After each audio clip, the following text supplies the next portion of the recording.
European convention for protection of human rights and fundamental freedoms की। इस convention के article 10 के मुताबिक से अगर दूसरों का कोई बिलीफ या उसको ठेस पहुंचती है तो आप ये बात नहीं कर सकते। American convention on human rights के आर्टिकल 13 के सेक्शन 1 के मुताबिक फ्रीडम्स, इनके साथ साथ आपके ऊपर कुछ लाइबिलिटीज़ भी हैं, कुछ चीज़ों का आपको ख्याल भी रखना है। ये एब्सोल्यूट नहीं है, इनके ऊपर जो है वो कुछ कंट्रोल्स हैं, सेंसरशिप है। क्रिश्चियन दुनिया की कैथोलिक चर्च के जो पोप हैं, फ्रीडम ऑफ स्पीच पे लिमिट्स हैं। अगर वो मेरी माँ के बारे में या मेरे बाप के बारे में कोई ऐसी बात कहेगा तो वो एक्सपेक्ट ये करेगा कि मैं उसको एक पंच मार दूँ। बिस्मिल्लाहिर्रहमानिर्रहीम, अस्सलाम वालेकुम, अस्सलातु वस्सलामु अलैका या रसूल अल्लाह, अल्लाहुम्मा सल्ली अला मुहम्मदिन व अला आलि मुहम्मद।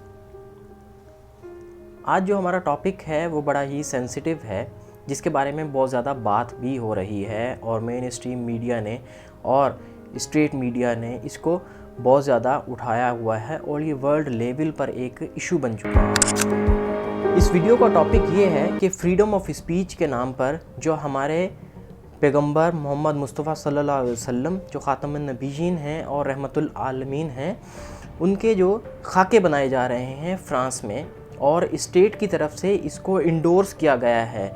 इमैनुअल मैक्रोन ने भी इसको इंडोर्स किया है कि ये एक फ्रीडम ऑफ स्पीच है, हर किसी को ये हक है कि वो अपनी राय का इजहार कर सके। तो इसके बारे में मैंने चंद इंटरनेशनल लॉ से, यूरोपियन लॉ से और अमेरिकन लॉ से कुछ ऐसी चीज़ें निकाली हैं, कुछ ऐसे आर्टिकल्स निकाले हैं जिन्होंने जो ह्यूमन राइट्स के एक्ट्स हैं, लॉज हैं, उसमें ये लिमिट्स दी हुई हैं, एक्सेप्शंस दी हुई हैं कि फ्रीडम ऑफ स्पीच जो है वो लिमिटलेस नहीं है, उसके ऊपर भी कुछ लिमिट्स हैं, उसके ऊपर भी कुछ कंट्रोल्स हैं। हर किसी को ये हक हासिल नहीं है कि वो इंडिपेंडेंटली कुछ भी बात कर दे। फिर इन कवानीन को मैंने फ्रीडम ऑफ स्पीच को पहले होलोकॉस्ट से रिलेट किया है और फिर इसको जो कैरिकेचर्स या जो स्केचेस बनाए जा रहे हैं आक़ा हज़रत मोहम्मद मुस्तफ़ा सल्लल्लाहु अलैहि वसल्लम के, उससे रिलेट किया है कि कैसे फ्रीडम ऑफ स्पीच जो है वो उसकी कुछ लिमिट्स हैं। उसके बाद मैंने कुछ केसेस निकाले हैं यूरोप में जो इंसिडेंट्स हुए हैं कि कैसे अगर कोई होलोकॉस्ट के बारे में बात करता है, उसको डिनाई करने की बात करता है, तो उसके ऊपर उसको कौन सी सज़ा दी जाती है और कौन से कवानीन हैं जिनके तहत उनको कैद किया जाता है या दूसरी उनके ऊपर रेस्ट्रिक्शंस लगाई जाती हैं। तो वो भी बड़े इंसिडेंट्स मैंने इस वीडियो में आगे चल के डिस्कस करेंगे। सबसे पहले बात करेंगे European convention for protection of human rights and fundamental freedoms की। इस कन्वेंशन के आर्टिकल 10 के सेक्शन 1 के मुताबिक हर किसी को फ्रीडम ऑफ एक्सप्रेशन का हक दिया गया है, यानी उसमें वो अपना कोई ओपिनियन रख सकता है और इन्फॉर्मेशन और आइडियाज़ जो भी वो अपने बनाना चाहे वो उसको एक हक हासिल है कि वो रख सकता है। उसके बाद आर्टिकल 10 के 2 की अगर बात करें, जो हमारा मेन फोकस है, तो उसमें ये कहा गया है कि ये जो फ्रीडम्स हैं इनके साथ साथ कुछ रिस्पॉन्सिबिलिटीज़ भी हैं, कुछ लाइबिलिटीज़ भी हैं, कुछ फ़राइज़ भी हैं इंसान के और हर बंदे के, जो उनको जिनका ख्याल रखना चाहिए। वो ये हैं कि किसी भी डेमोक्रेटिक सोसाइटी में कुछ लोगों के इंटरेस्ट होते हैं, दूसरों का ख्याल रखना है आपने, तो इन फ्रीडम्स को इस्तेमाल करते वक्त आपने इस चीज़ का ख्याल रखना है कि वो नेशनल सिक्योरिटी के ख़िलाफ़ ना हो और दूसरा वो प्रोटेक्शन और ऑफ हेल्थ या किसी और के जो पर्सनल लाइफ है उसके ख़िलाफ़ इस्तेमाल ना हो। अब सबसे जो मेन बात इन्होंने की है वो 3rd नंबर पे की है कि टेरिटोरियल इंटेग्रिटी और पब्लिक सेफ्टी। किसी भी मुल्क या किसी भी स्टेट की टेरिटोरियल इंटेग्रिटी या पब्लिक सेफ्टी, वहाँ के जो लोग हैं उनकी अगर जान और माल को या उनकी सेफ्टी को ख़तरा है तो ऐसी बात आपने नहीं करनी। 4थे नंबर पे ये बात करते हैं प्रिवेंशन ऑफ डिसऑर्डर और क्राइम। अगर आप देखते हैं कि आपकी बात से पब्लिक ऑर्डर ख़राब हो रहा है, क्राइम बढ़ रहा है या दूसरा डिसऑर्डर हो रहे हैं, तो आपने वो बात नहीं करनी।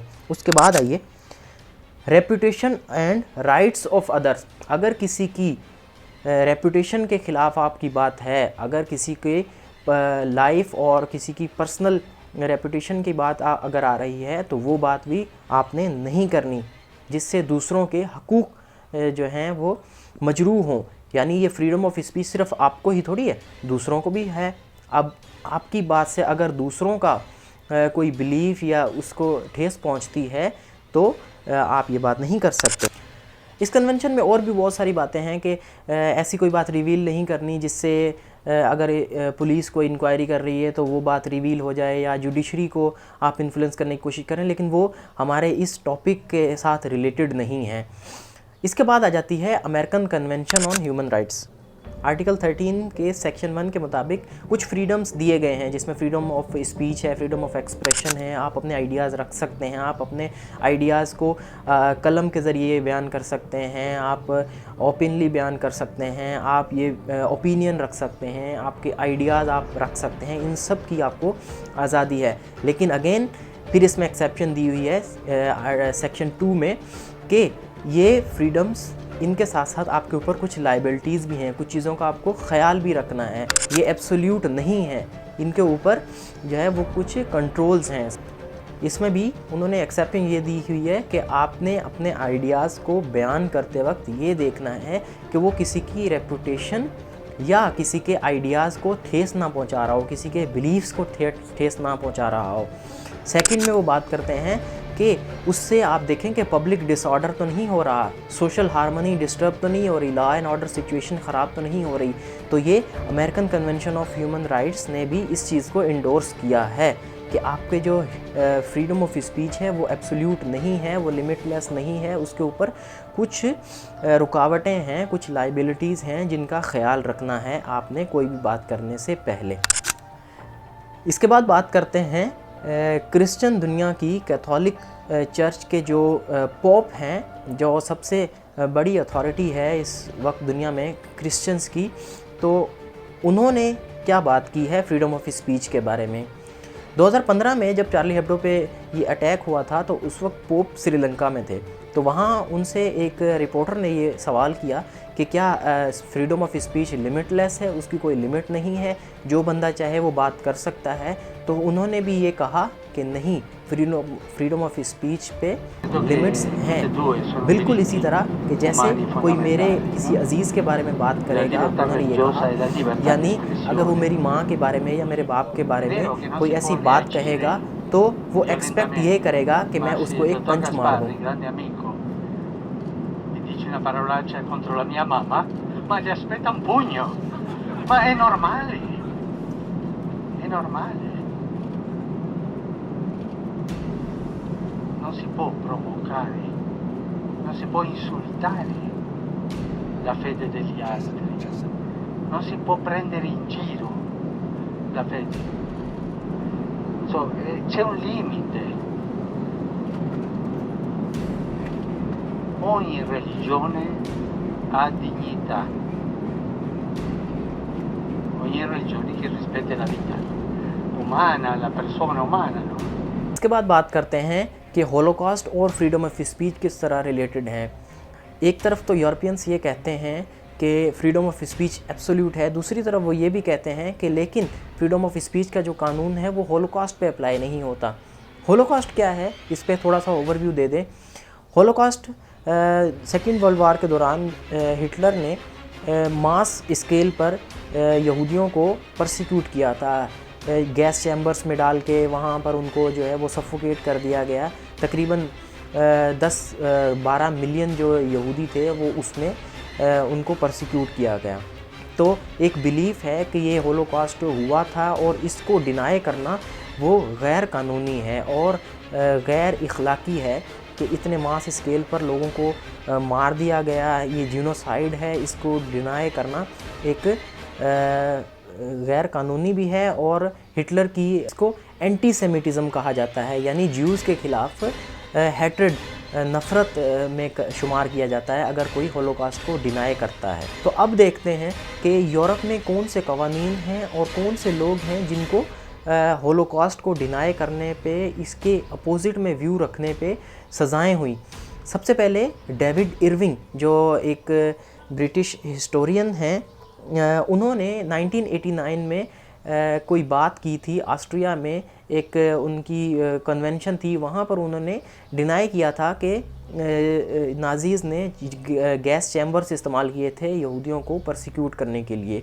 तो उनका एक व्यू था जो तकरीबन 17 साल पहले उन्होंने एक्सप्रेस किया था। 17 साल बाद उनको इस पे सज़ा दी गई, जबकि उन्होंने इस बात का एतराफ़ कर लिया कि हाँ भाई, मैंने अपने व्यूज़ अभी चेंज कर लिए हैं, मैं इग्नोरेंट था, मुझे नहीं पता था इन चीज़ों के बारे में। अब जब मैंने हकीकत को देखा है, दोनों साइड के व्यूज़ को देखा है, तो मैं इस बात पे आमादा हूँ कि बिल्कुल जो है वो होलोकॉस्ट हुआ था। लेकिन फिर भी उनको ऑस्ट्रिया की एक अदालत ने 3 साल की सज़ा सुना दी, जिसके ख़िलाफ़ यूरोप में बहुत ज़्यादा रिएक्शन भी आया लेफ़्ट विंग की तरफ से कि ये एक अनजस्टिफाइड सज़ा है, जबकि उन्होंने इस बात को मान लिया है, उस बात का इकरार कर लिया है और कि होलोकॉस्ट बिल्कुल हुआ था। दूसरा केस जर्मनी के अंदर है, जिसमें 89 इयर्स की एक औरत थी उर्सुला हैवरबैक, जिन्होंने इस होलोकॉस्ट को डिनाई किया था और उन्होंने ये कहा था कि हिस्ट्री से ये प्रूव नहीं होता कि ऑस्ट्रिच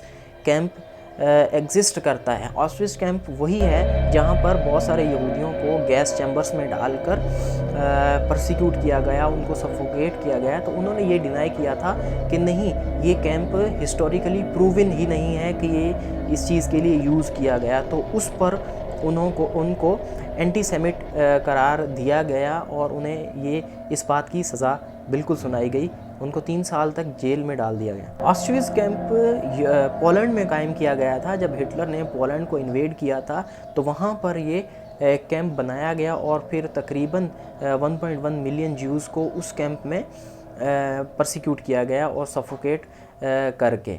तो इसने हैवरबैक ने इस चीज़ को डिनाई किया था और इसके अलावा पोलैंड भी इस चीज़ को डिनाई तो नहीं कर रहा, लेकिन उसने भी इसके ख़िलाफ़ कवानीन पास किए सेनेट ने, और उनका जो पार्लियामेंट था उसने इसके बारे में एक कानून पास किया कि पोलैंड के जो करंट स्टेट है उसको इस चीज़ में ज़िम्मेदार ठहराया ना जाए। बार बार लोग यह कहते हैं कि पोलैंड ने नाज़ी का साथ दिया, जर्मनी का साथ दिया, हिटलर का साथ दिया, तो वो कहते हैं कि ये हमारी रेपुटेशन पर एक गलत बात आती है, आप इसको ना कहें। तो इस पर भी यहूदी लॉबी और जो है वो वेस्टर्न अमेरिका, इंग्लैंड, इनका बहुत ज़्यादा प्रेशर आया और वो कानून जो है वो रिपील कर दिया गया। इसी कैंप से रिलेटेड एक सिक्योरिटी गार्ड या बुक कीपर था ऑस्कर ग्रेनिंग, जिनको 95 इयर्स की एज में जेल में डाल दिया गया। क्यों? क्योंकि उनको अक्यूज़ किया गया कि वो भी इस जिनोसाइड में शामिल थे, जबकि उन्होंने डिनाई किया कि वो तो सिर्फ बुक कीपर था और वो स्टेट का मुलाजिम था, उसका इस किलिंग में तो कुछ इन्वॉल्वमेंट नहीं थी, फिर भी उसको परसिक्यूट किया गया कोर्ट के थ्रू। इसके बाद अगर लंदन में देखें तो वहाँ एक सिंगर थी एलिसन चैबलोस, जिन्होंने 2-3 सॉन्ग्स सोशल मीडिया पे पोस्ट किए थे जो उन्होंने ख़ुद लिखे थे, जिसमें उन्होंने ये बोला था, जिसमें ये क्लेम किया था कि ये होलोकॉस्ट यहूदियों की एक साजिश है दुनिया को, पूरी दुनिया पर डोमिनेट करने की, और उन्होंने होलोकॉस्ट को डिनाई किया था कि ये हुआ ही नहीं है। तो इन 3 सॉन्ग्स लिखने पर उनको 3 साल के लिए जेल में डाल दिया गया, और ये हुआ कहाँ? लंदन में। तो इन सब चीज़ों से ये प्रूफ होता है कि फ्रीडम ऑफ स्पीच पर डबल स्टैंडर्ड्स हैं। एक तरफ तो इसके ऊपर लिमिट्स लगाई जा रही हैं, दूसरी तरफ इस बात को मानने के लिए तैयार नहीं है कि इसमें एक्सेप्शंस होनी चाहिए। तो इसके ख़िलाफ़ फेसबुक के जो सीईओ हैं मार्क ज़करबर्ग, इन्होंने भी बात की है कि जो होलोकॉस्ट के डिनायर्स हैं उनकी बात को सुना जाए। इससे हिस्ट्री में कोई रद्दोबदल नहीं होगा, इससे जो है वो हमें हिस्ट्री को और समझने में मदद मिलेगी। लेकिन एक तरफ तो उनकी बात सुनने के लिए तैयार नहीं है, और दूसरी तरफ फ्रीडम ऑफ स्पीच के नाम पर किसी मज़हब के बारे में इतनी सेंसिटिव बातें करना जिससे उनके जज्बात और उनके जो एहसासात हैं उनको ठेस पहुँचे, और फिर पब्लिक ऑर्डर इससे डिस्टर्ब हो रहा है। उसके बाद फिर जब रिएक्शन आता है पब्लिक की तरफ से, रिबटल आता है, तो उस पर ये बात की जाती है कि ये लोग पब्लिक ऑर्डर डिस्टर्ब कर रहे हैं, और फिर उनको टेररिस्ट और मिलिटेंट्स करार दिया जाता है। अब बात करते हैं कि ये सारा ड्रामा शुरू कैसे हुआ, ये स्केचेस और कैरिकेचर्स का इशू उठा कहाँ से। 2015 में हॉलैंड में एक एग्ज़िबिशन कराई गई जिसमें फ्रांस के एक मैगज़ीन चार्ली हेब्डो ने पार्टिसिपेट किया और उसमें उन्होंने एक कैरिकेचर्स बनाए हज़रत सल्लल्लाहु अलैहि वसल्लम के और उसको उन्होंने डिस्प्ले करने की कोशिश की। इससे पहले चार्ली हेब्डो ने जुडाइज़म और क्रिश्चियनिटी इन पर भी ऐसी ही बातें की हैं। उनके ऊपर जब रिएक्शन आया मुस्लिम कम्युनिटी की तरफ से पूरी दुनिया से, तो उनके जो चीफ़ एडिटर थे उन्होंने ये कहा कि मैं कुरानिक लॉ के अंदर जो है वो काम नहीं कर रहा, मैं यूरोपियन कानून से बाउंड हूँ और मुझे फ्रीडम ऑफ स्पीच है, मैं कुछ भी बात कर सकता हूँ।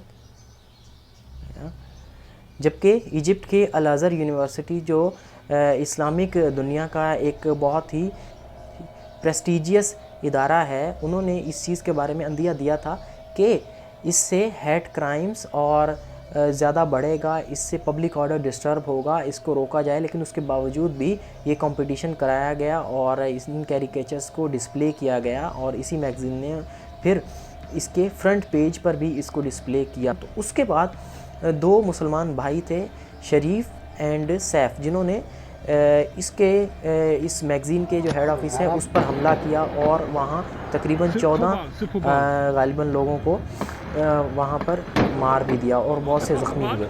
बॉटम लाइन यही है कि फ्रीडम ऑफ स्पीच पर डबल स्टैंडर्ड्स हैं और जहाँ इन्फ्लुएंशियल लोग हैं तो वहाँ पर बात नहीं हो रही, यानी जूज़ लॉबी का इतना ज़्यादा प्रेशर है, इतना ज़्यादा इन्फ्लुएंस है कि होलोकॉस्ट के जो डिनायर्स हैं उनको सज़ाएं हुई, उनको प्रोसिक्यूट किया गया कोर्ट्स की तरफ से। यूरोप में कवानीन बन रहे हैं, अगर कोई अपनी कवानीन बना रहा है कि हमें इसमें इन्वॉल्व नहीं किया जाए तो उनके ख़िलाफ़ भी लॉबिंग की जा रही है और उनके कवानीन रिपील किए जा रहे हैं।